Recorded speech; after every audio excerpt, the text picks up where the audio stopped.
आप सबको ध्यान में होगा कि 3 तारीख को नीट परीक्षा 2026 हुई थी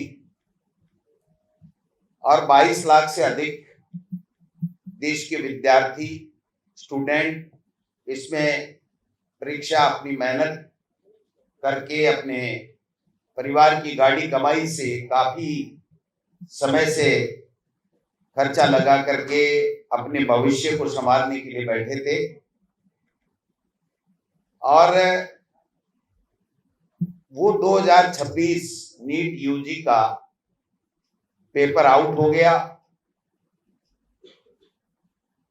सरकार ने, एनटीए ने इस पेपर को निरस्त कर दिया। ये दोस्तों केवल 26 का नीट यूजी का पेपर होना, आउट होना और सरकार का निरस्त करना केवल एक विषय नहीं है। नीट यूजी का 2024 का पेपर भी आउट हुआ था। दोबारा भी कुछ जगह पे एनटीए ने और सरकार ने परीक्षाएं करवाई थी और ये कहा था नहीं हमने आइडेंटिफाई कर लिया और जहां गड़बड़ियां हुई है वहां पर हम दोबारा करा रहे हैं। 2025 नीट यूजी का भी पेपर आउट हुआ। सरकार ने नहीं माना और तानाशाही करके इस घोटाले को, गैस पेपर के सरगनाओं को बचाने के लिए उन्होंने नीट पेपर 2025 भी आउट नहीं माना। अब जब 2026 का खुलासा हुआ तो ये प्रमाणित हो गया कि राजस्थान के ही हमारे जमवारामगढ़ के 2 पेपर लीक गैंग के माफिया जो हर वर्ष ये पेपर लाते, खुद के परिवार के बच्चों को उपलब्ध कराते और आगे उसका बेच करके पैसे कमाते और माफियागिरी का काम कर रहे थे। ये जो 5 बच्चे हैं जो बिवाल परिवार के हैं, मांगीलाल और एक दूसरे का नाम शायद विकास होगा, दिनेश, ये दोनों के इनके परिवार के बच्चों ने 2026-24 की दी थी लेकिन उसमें सफल नहीं हुए। बहुत कम मार्क्स हैं, इंटेलिजेंट नहीं थे, लेकिन 2025 में इनको पेपर हाथ लग गया और 5 के 5 बच्चों को इन्होंने पेपर पढ़ा करके और डॉक्टरी में सरकारी कॉलेजों में दाखिला करा दिया। ये अब 2026 में खुलासा हुआ है क्योंकि ये 26 का पेपर भी लाए थे और उसके साथ जब पकड़े गए तो पता चला कि 25 में भी पेपर आउट हुआ और इस पेपर माफिया गैंग के पास में ये पेपर आया। सवाल ये उठता है कि इतनी बड़ी भर्ती एक एनटीए नाम की प्राइवेट संस्था को देकर के, एनजीओ को देकर के भारत सरकार ने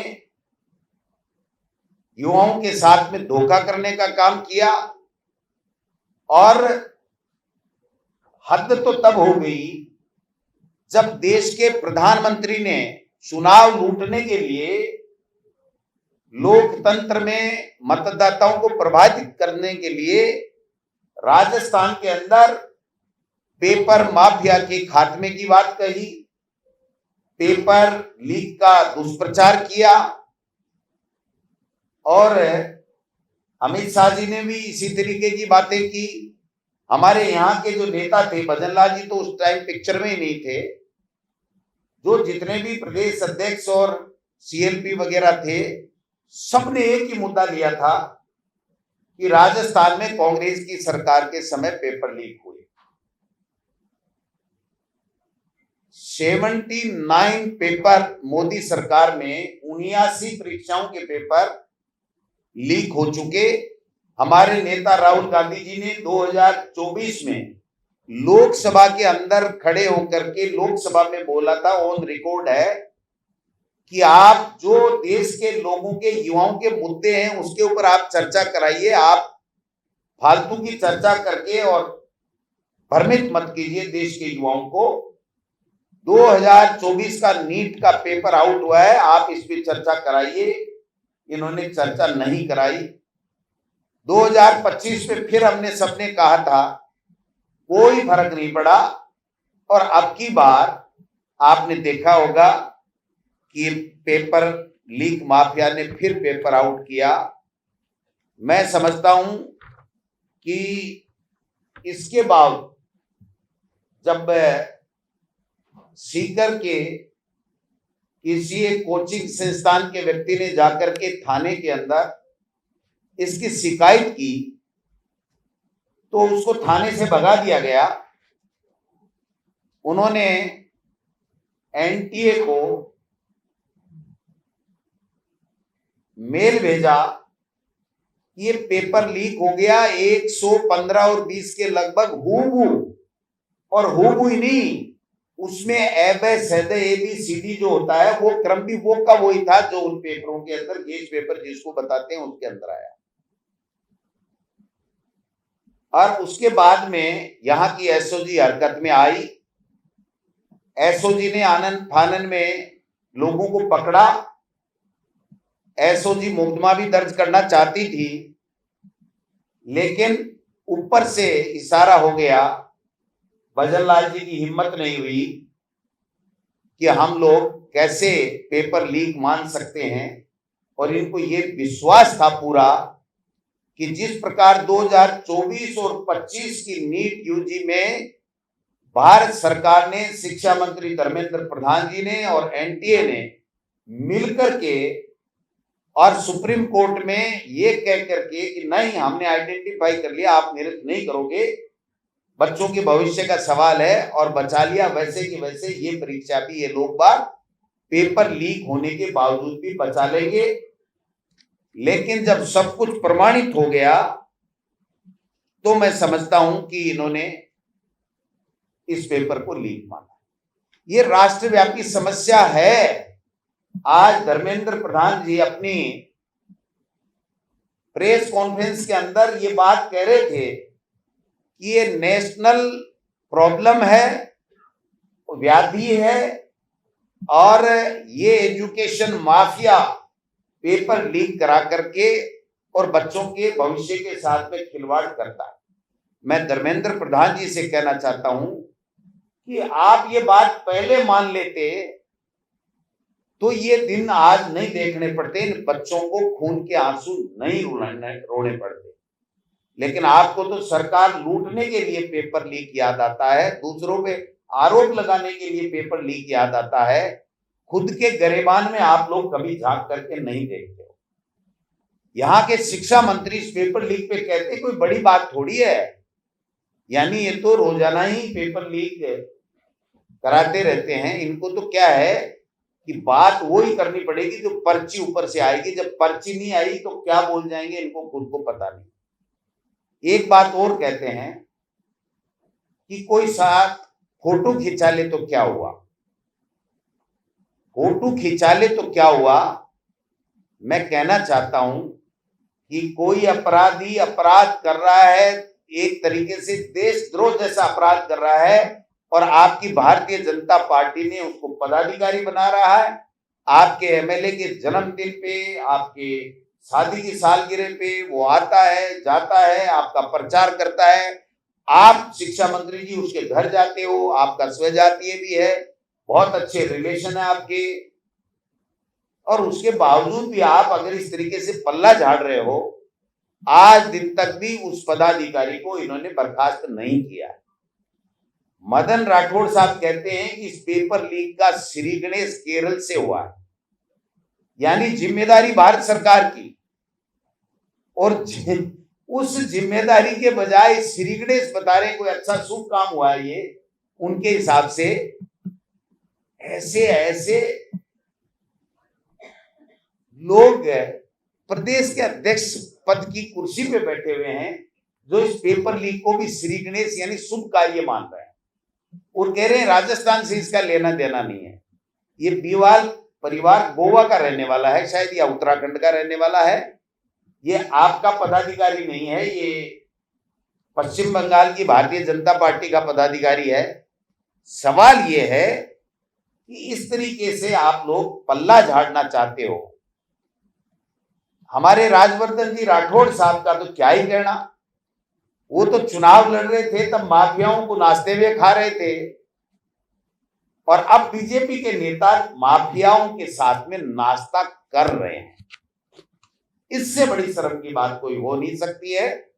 मैं समझता हूं कि इस सरकार में मुख्यमंत्री जी बार बार कहते हैं कि हमारे यहाँ एक भी पेपर लीक नहीं हुआ। 350 हो गए, पहली क्लास से लेकर के 12वीं तक का भी गिन लिया, कॉलेज का भी गिन लिया।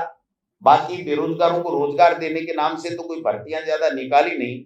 लेकिन मैं कहना चाहता हूं मुख्यमंत्री जी, अगर मेरी बात सुन रहे हो, आपके पास कोई नोट देने वाला कोई आदमी कोई रख रखा है आपने ढंग का, जो आपको फीडबैक देता हो, तो मैं समझता हूं कि आप पता लगा लेना। आपके यहाँ अलवर में एनसीसी सी ग्रेड का पेपर लीक हुआ है, आपके कक्षा 10 पेपर का चूरू में लीक हुआ है, शेखावाटी यूनिवर्सिटी में पेपर लीक हुआ है, भरतपुर, जोधपुर, बाड़मेर में नीट का पेपर हुआ ही था, नेशनल सीट कॉरपोरेशन का हुआ है, RUHS में पेपर लीक हुआ है, जोधपुर में खेतेश्वर महाविद्यालय में सेकंड ग्रेड का परीक्षा का पेपर लीक हुआ है, आपके नवलगढ़ में RS में पेपर की सील खुली मिली है, राजस्थान विश्वविद्यालय में फिजिकल का पहले से खुला मिला है, राजस्थान नीट 2025-26 का मैंने बता ही दिया। आप 10 दिन तक इस नीट के पेपर की कोई FIR नहीं, और पेपर लीक हो रहे हैं उनको पेपर लीक मानते नहीं हो, नीट के 24-25 का हुआ उसको मानते नहीं हो, और राजस्थान में पेपर लीक हो रहे हैं उसके लिए आप मान नहीं रहे हो, और बच्चों के भविष्य के साथ में आप लोग खिलवाड़ कर रहे हो। मैं थोड़ा सा इस NTA क्या है और इसका क्या खेला है ये भी बताना चाहता हूं। ये जो 2024 नीट में NTA का DG था, ये जो महाशय थे उन्होंने उनको वहां से हटा करके 2024 में प्रमोशन देके छत्तीसगढ़ सरकार में मुख्यमंत्री का प्रिंसिपल सेक्रेटरी बना दिया। और ये प्रदीप कुमार जोशी जी जो 23 से सारे पेपर इन्होंने कराए थे, ये शिवराज सिंह सरकार में मध्य प्रदेश में सिविल सर्विस कमीशन के चेयरमैन थे, जो व्यापक घोटाला हुआ उसके। यानी ये जो NTA है ये बीजेपी और RSS के लोगों का एक संगठन बना करके एक NGO है, न कि सरकार की कोई सरकारी एजेंसी। पहले CBSE कराती थी, इसमें इनके घपले घोटाले थोड़े कम हो रहे थे तो इन्होंने इसमें बात कही है। एक मैं कहना चाहता हूं, इसके लिए मेरे शिक्षा, महिला, बच्चे, युवा और खेल से बनी पार्लियामेंट्री स्टैंडिंग कमेटी जो है उसने भी कहा था कि 5 पेपर लीक हो गए, इसके लिए ये सुझाव आपको मानने चाहिए, उसको आज तक नहीं माना है। धर्मेंद्र प्रधान जी ने एक कोई कमेटी बनाई थी, उस कमेटी में भी जो बात की थी वो भी इन्होंने इसमें नहीं मानी है। मैं आपसे निवेदन करना चाहता हूं कि ये जो पेपर लीक है, ये पेपर लीक इनका प्रमुख धंधा है, केंद्र सरकार का, बीजेपी के लोगों का प्रमुख धंधा है। यहां भी उन्होंने एक पर्ची आई राजस्थान के अंदर कि इसी तरीके से खेला हमको राजस्थान में करना है पेपरों में, और इसीलिए ये पेपर अभी तक करा नहीं रहे हैं। इन्होंने बजट में घोषणा की है RSTA, NTA की जगह उसी तरह के ऊपर RSTA जो है वो हम बनाएंगे और उस एजेंसी से फिर हम लोग पेपर कराएंगे। जब देश की NTA की संस्था पेपर लीक होने से नहीं बचा रही है और आप इस तरह की बातें करके और लोगों को बरगलाना चाहते हो, मैं इतना ही निवेदन करना चाहता हूं कि मुख्यमंत्री जी, आप हर भाषण के अंदर कहते हो कि हम पेपर लीक माफिया के मगरमच्छों को पकड़ेंगे, ठीक है।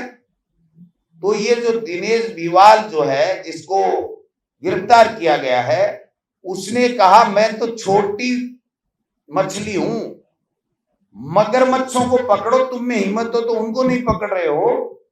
तो मुख्यमंत्री जी, राजस्थान के अंदर वो कौन से मगरमच्छ हैं जो इस नीट यूजी पेपर के अंदर 24, 25, 26 में पेपर लीक करा करके अवैध धन कमा रहे हैं? क्या इन मगरमच्छों को आप लोग पकड़ेंगे? क्या इस प्रकरण को आप ईडी के माध्यम से ये कोई काम करेंगे? क्या इसका बुलडोजर आप चलाएंगे? ये बुलडोजर चलाने में भी माहिर है ना कि साहब हम तो फिर बुलडोजर, जो भी अपराधी होता है उसको बुलडोजर चला देते हैं। कोटा में चलाया और उत्तर प्रदेश में चलाते हैं। कब चलाए? चलाए ना, नहीं कोई भी चलाए, कोई अपराधी है तो उसके चलाना चाहिए ना। फिर एक रूपता तो रहनी चाहिए ना। भगवा इसके बीजेपी का झंडा लेकर के अगर उनका प्रचार करता हुआ उनका पदाधिकारी पकड़ा जाए तो उसके लिए कहते हैं कि नहीं नहीं, इसका कोई लेना देना नहीं है, हमारा कोई लेना देना नहीं है, केरल में जाओ पकड़ने के लिए, हमारे यहाँ कोई नहीं है। मैं समझता हूं कि अगर सीकर के वो लोग, उनको धन्यवाद देना चाहूंगा जिसने सबसे पहले एनटीए के अंदर मेल भेजा, सबसे पहले थाने में जाकर के बोला और इसका पर्दाफाश किया, उनको तो मैं धन्यवाद देना चाहता हूं। वरना ये लोग बात फिर बेशर्मी के साथ में ये कह देते कि ये तो कांग्रेस के लोग, विपक्ष के लोग ऐसे ही प्रचार कर रहे हैं, ये नहीं करेंगे। मैं 2 नीट अभ्यर्थी इस पेपर लीक के कारण से, एक गोवा में और एक लखीमपुर खीरी में आत्महत्या कर ली, तो इसकी जवाबदेही कौन है? और जवाबदेही नाम की चीज तो भाजपा में है ही नहीं। देश के प्रधानमंत्री जी का कोई बयान नहीं आया, देश के गृह मंत्री जी का कोई बयान नहीं आया। 11 दिन बाद में देश के शिक्षा मंत्री, जिनकी ये परीक्षा कराने की जिम्मेदारी थी, वो आज आकर के कहते हैं कि ये पेपर माफिया है और हम लोग अब की बार दोबारा जल्दी जो पेपर कराएंगे वो पेपर में लीक नहीं होने देंगे। इससे ये स्पष्ट प्रमाणित होता है कि इसका मतलब ये पेपर उनकी सह के ऊपर लीक हुआ था। वरना कोई भी आदमी ये कैसे गारंटी दे सकता है कि ये चीज अब आगे नहीं होगी? इसका मायना यह है कि इन लोगों का ये धंधा बन गया है कि पेपर माफियाओं के से साठगांठ करके और राजस्थान और देश भर के युवाओं के भविष्य को लूटते रहो और दादागिरी से कहते रहो। इनके जवाबदेही नाम की कोई चीज नहीं है। कोई मंत्री को कितनी भी बड़ी बात हो जाए, कितनी भी बड़ी घटना दुर्घटना हो जाए, वो इस्तीफा नहीं देगा। कोई भी इनके अधिकारी के खिलाफ कोई कार्रवाई नहीं होगी। इनका एनटीए का डायरेक्टर है, वो भी हंस रहा है कि साहब हम दोबारा करा देंगे। अरे दोबारा कराना नहीं है, आपने इस तरह का भ्रम फैला फैला करके देश में कई स्टेट की जो है वो सत्ताएं लूट ली हैं। और अब आपकी जब जिम्मेदारी की बात आई तो आप अपनी जवाबदेही, अपनी जिम्मेदारी से आप हट रहे हैं, आप भाग रहे हैं। ये मैं कहना चाहता हूं। मैं समझता हूं कि माननीय मुख्यमंत्री जी, आज के बाद में अगर आपके श्रीमुख से अगर पेपर लीक माफिया मगरमच्छों को पकड़ेंगे ये शब्द आ गया तो कांग्रेस पार्टी पूरे राजस्थान में इस मांग के साथ में आंदोलन करेगी कि नीट 2024, 25, 26 के जो पेपर माफिया हैं उनको आप मगरमच्छों को पकड़िए। वरना तो ये माना जाएगा कि वो मगरमच्छ आप में से कोई है, दूसरा कोई मगरमच्छ नहीं है। ये मैं आपसे कहना चाहता हूं। इसलिए आप सब लोगों से मैं तो यही गुजारिश करूंगा, बाद में कोई सवाल होंगे हम लोग आपसे लेंगे। मैं नेता प्रतिपक्ष सम्माननीय टीकाराम जूली साहब से आग्रह करूंगा कि वो आए और प्रेस को अपनी बात कहें।